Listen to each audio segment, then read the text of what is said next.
The moment has finally come. I have been hinting at this video for a few days. If you do not have a cup of tea or a couple candles lit, make sure that you do that because this is going to be a very stressful video. We're going to go ahead and react to the top 100 baseball players of all time according to ESPN. And let me just say right now, it is one of the worst rankings I've ever seen in my entire life. And if you're wondering what was the criteria, I'll go ahead and put it up on the screen right now. They looked at career WAR, which is a little bit misguided considering all of the old timers have a bajillion WAR, but I would say none of them are better than, Bryce Harper or Mike Trout. So that's something to consider. Also, no Mookie Betts, no Jeff Bagwell, no Andrew Jones. It is a very interesting and confusing list. And without further ado, let's go ahead and start. Also, hit that subscribe button. We're on the road to 400,000 subs. I cannot believe I'm even saying that out loud. We're going to go 10 players at a time, starting with Barry Larkin. So it's Barry Larkin, Phil Niekro, Jim Thome, Adrian Beltre, Charlie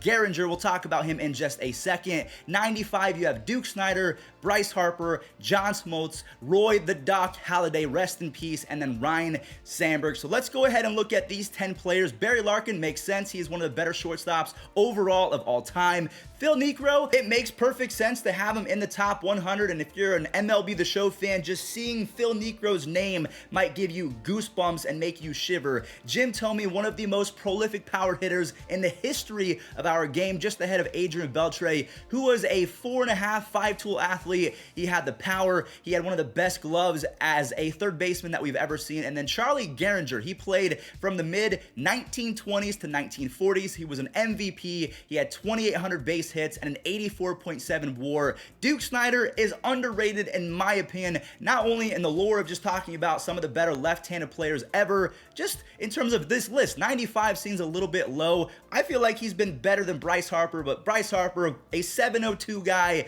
I can't believe I'm saying this, but it's a little blasphemous that he's on this list, but not Mookie Betts. John Smoltz, he was a starting pitcher, great at that. He converted to a closer. He was great at that as well. Roy Halladay, in his prime, was my favorite pitcher to watch, and then Ryne Sandberg, to me, is a little bit too low. He was good on the bases. He was a fantastic defender. He had some pop in his bat. Pudge Rodriguez, he is starting off at the 90 to 81 players. So we have Pudge Rodriguez, Shoeless Joe Jackson, Willie Stargell. I'm just going to say this right now. I would put Jeff Bagwell over Willie Stargell, and another first baseman that goes by Willie. We'll talk about him in just a moment. 87 is Carlton Fisk. We have Roberto Alomar, Jim Palmer, Paul Molitor, who was a contact wizard, Roy Campanella, one of the better offensive catchers ever, a 3-time MVP before his career was tragically shortened due to a paralyzing car accident. We have Eddie Collins. This might be the first time that you're hearing of this guy because it was, for me, one of the first big-time stars in Major League Baseball. He played from 1906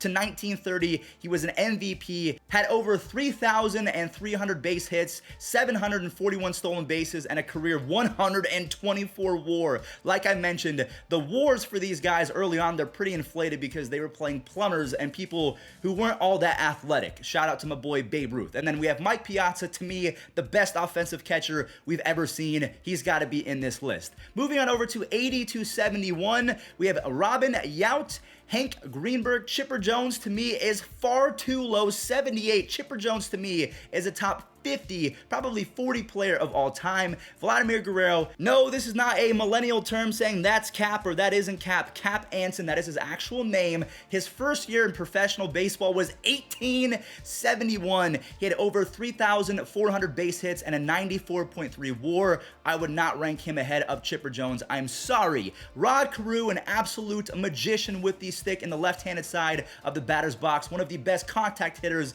in his prime. We have Juan Marichal, Willie McCovey. Again, I would be ranking Jeff Bagwell ahead of Willie McCovey, but in his prime, one of the better power hitters that we saw. Justin Verlander, he still gives me goosebumps and shivers as a Cleveland fan. He kind of ruined my childhood, him and Miggy. Also, I don't know if Miggy is on this list. I hope that he is. I haven't really seen the entire thing. Al Kaline, another Detroit Tiger legend. He was a fantastic defender. He had some pop. He wasn't the fastest guy, but overall, I can definitely see why Al made today's list.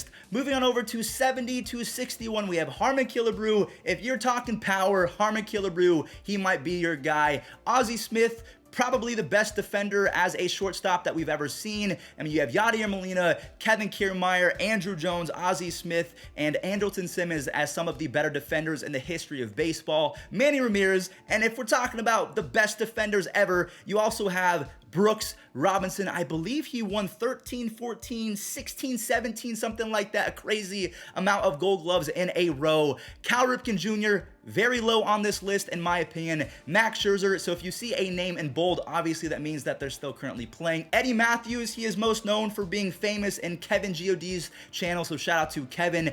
David Ortiz is ranked ahead of Chipper Jones. I love Big Papi, but David Ortiz, whether you want to, hype the guy up or not, as one of the better offensive players in baseball.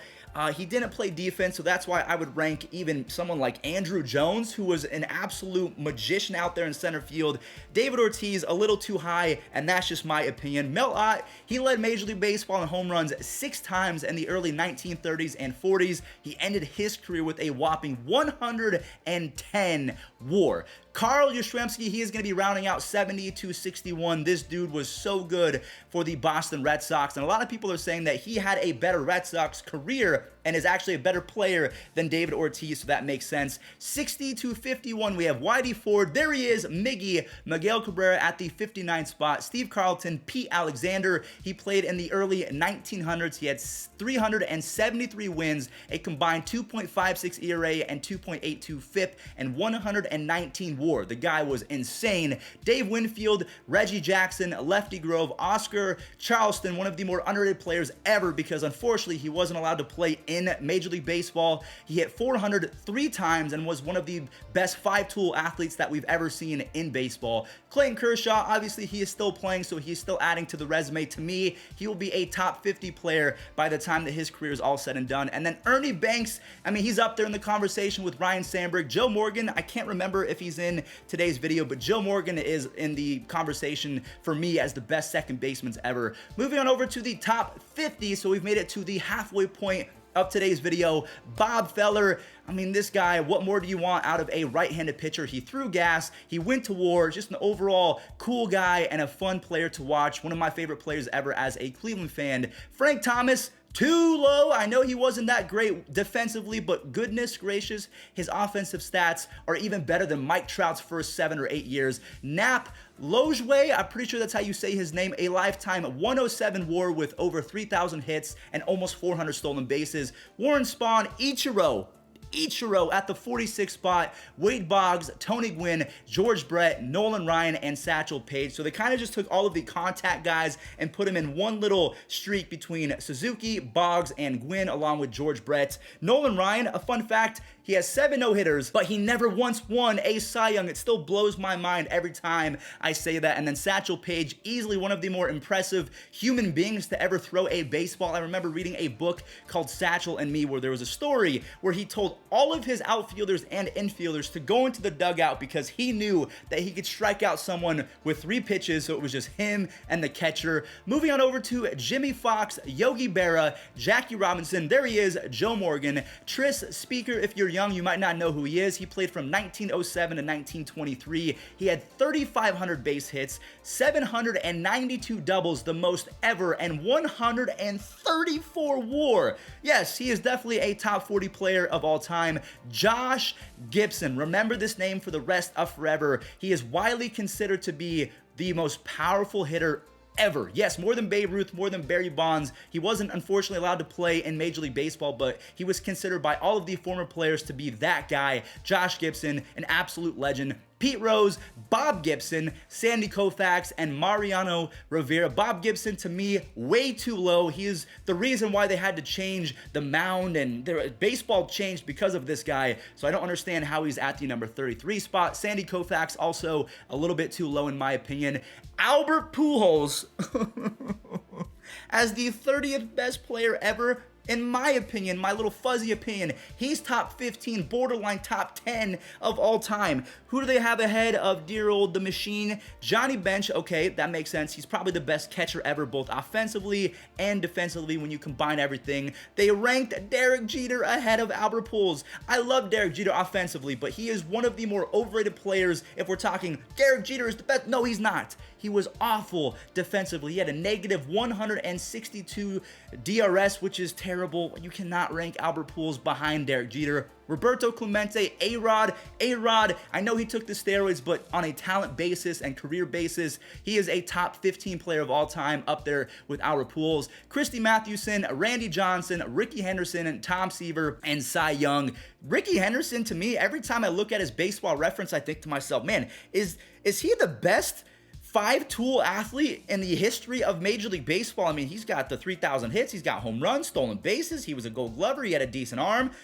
Ricky Henderson was the truth. Tom Seaver, Cy Young, that was wrapping up the top 30. All right, let's go to top 20. Rogers Hornsby, an MLB The Show legend. He was so good in his prime. Again, an older player. We have Frank Robinson, Mike Schmidt, to me the best third baseman ever. Roger Clemens, Joe DiMaggio, a little too low for me. Mike Trout, he is a top 5 player ever. Already, he could retire at this very moment. Easily a top 5 most talented player. But maybe I'm getting it confused because I'm saying most talented, but they're factoring Hall of Fame status, peaks, WAR, and everything like that. So there you go. Greg Maddux at the 14th spot. Ken Griffey Jr., way too low. Honus Wagner, or as people say, his actual name is Honus Wagner, and then Pedro Martinez, he is just missing the top 10. So for me, Mike Trout, way too low. I would even say that Ken Griffey Jr. is way too low. Pedro Martinez, way too low. I would actually rank him ahead of someone like, I mean, Ty Cobb is Ty Cobb. I just don't really stand for what he did as a person. So let's go ahead and talk about the top 10, which Ty Cobb is in. So you have Stan Musial, one of the best hitters. They called him the Splendid Splinter. To me, that might be the best nickname in Major League Baseball history. He could get it done no matter who was on the mound. Walter Johnson, he threw a cement baseball. He could dial it up to 101, maybe 102. Of course, there was no radar guns, but that is just according to MLB The Show, so take that with a grain of salt. Barry Bonds at the 8th spot. I'm just going to pretend like I did not read that. He did take roids. That is 100% accurate, but you have to put him in the top 3 for me. Mickey Mantle, he is a top 5 player. I believe that he was better than Lou Gehrig. Ted Williams, you could argue that he is the best overall hitter over the course of Major League Baseball history. Ty Cobb, he's got over 4,000 base hits, a bunch of stolen bases, just a horrible human. From what I've been told and what I have read online, you have Hank Aaron, Willie Mays, and Babe Ruth. So if I had to rearrange the top 5 players of all time, I would probably say that, not in order, but I would have Babe Ruth in there, obviously. He was a pitcher. He still got it done with his stick. I just don't believe that he is the best ever. To me, that is the rightful of either Willie Mays, Mickey Mantle, Mike Trout, or Barry Bonds. Those are my favorite players in terms of most talented ever because they got it done when it mattered. They were insane on the bases, most of them, between Mantle, Mays, Griffey Jr. is in that conversation as well, and this might be complete blasphemy, but in terms of talent, I would say Babe Ruth might not even be a top 7. I would honestly rank Trout, Griffey, and all of the other guys, Bonds, Mantle. That's just my opinion. Again, it might be complete blasphemy. All of the experienced viewers, I'm trying to be nice by not calling you old, are going to be yelling at me in the comment section down below, but that is my opinion. Let me know your thoughts in the comment section down below. Albert Pujols at 30 is just complete and utter, it's just stupid. I'm not even going to sugarcoat it. It is stupid, doesn't make any sense, it's dumb, I hate it, I don't even want to look at it anymore. Thanks for watching, everyone. I hope you stay safe out there, and I'll catch you in the next one.